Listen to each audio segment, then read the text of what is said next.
Halo, perkenalkan nama saya Tiara. Saya dari SMK Caraka Nusantara. Di sini saya akan mempresentasikan tugas saya yaitu di mata pelajaran mikrobiologi. Di sini saya akan mempresentasikan tentang bakteri Salmonella. Apa yang dimaksud bakteri Salmonella? Bakteri Salmonella adalah salah satu jenis bakteri yang menjadikan penyebab jenis penyakit yang berhubungan dengan pencernaan.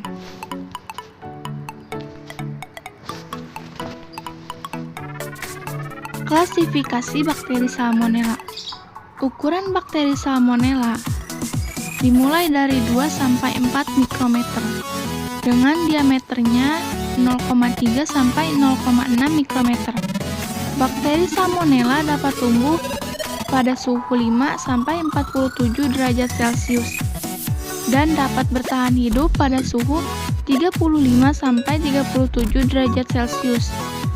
Pertumbuhan optimum terjadi pada suhu hangat. Jadi, pertumbuhan optimum bakteri Salmonella ini terjadi pada suhu hangat.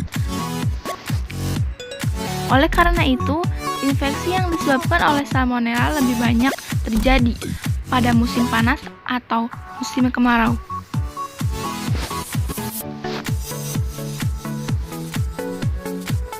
Bagaimana bakteri Salmonella dapat menginfeksi tubuh? Jadi, masuknya bakteri ke dalam tubuh biasanya melalui makanan yang tidak terjaga kebersihannya. Bakteri ini tidak hanya dapat menyerang pada peternakan, pada kehidupan manusia sehari-hari pun sering dijumpai. Kasus penyakit yang disebabkan oleh bakteri Salmonella, salah satu penyakit yang sering diderita oleh manusia yang disebabkan oleh jenis bakteri ini adalah penyakit diare. Gejala yang disebabkan bakteri Salmonella. Masa inkubasi gejala tipes biasanya 1-2 minggu dan durasi penyakit adalah sekitar 3-4 minggu.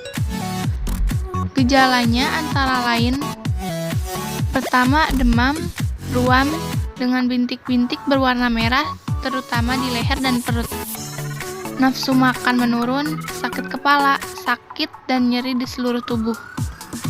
Demam di atas 30,5 derajat Celcius, lemas dan mudah lelah. Diare, konstipasi, pingsan.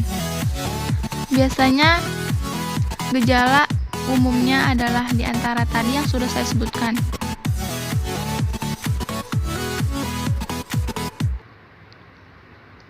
Jenis bakteri Salmonella. Jenis bakteri Salmonella ini ada beberapa macam. Dari jenis-jenis tersebut, hanya satu jenis dari bakteri Salmonella yang hanya menyerang pada manusia, yaitu Salmonella typhi, yang menjadi penyebab penyakit tifus.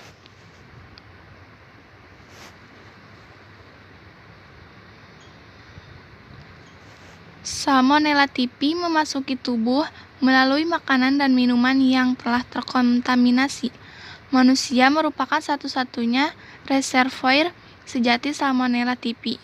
Orang-orang yang dengan infeksi Salmonella typhi atau pembawa kuman kronis sebagai bertindak sebagai sumber infeksi atau penularan utama. Kuman tersebut dapat ditularkan melalui perantaran lalat. Apabila orang tersebut kurang memperhatikan kebersihan dirinya, seperti tidak mencuci tangan dan makan makanan yang tercemar kuman. Contohnya seperti gambar yang tertera, yaitu makanan yang tidak ditutupi akan dihinggapi lalat dan akan meninggalkan bakteri, yaitu bakteri Salmonella typhi. Dan biasanya orang yang sudah terkena bakteri Salmonella typhi ini bisa menularkan kepada orang lain.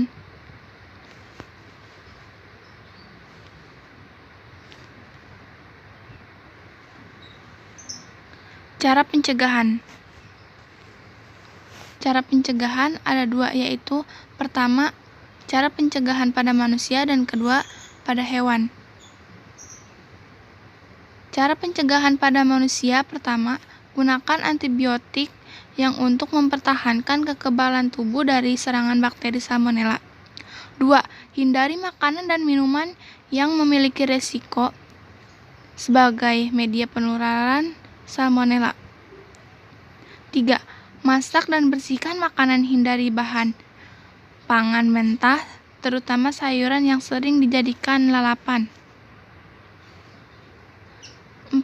Setelah cuci tangan, menggunakan sabun. Setelah makan dan sebelum makan, harus diwajibkan selalu mencuci tangan menggunakan sabun untuk pencegahan. Jadi, yang dimaksud cara pencegahan pada manusia ini, jadi kita harus mencegah dengan mengonsumsi antibiotik, hindari makanan yang dimasak secara kematangannya tidak sempurna, dan selalu rajin cuci tangan.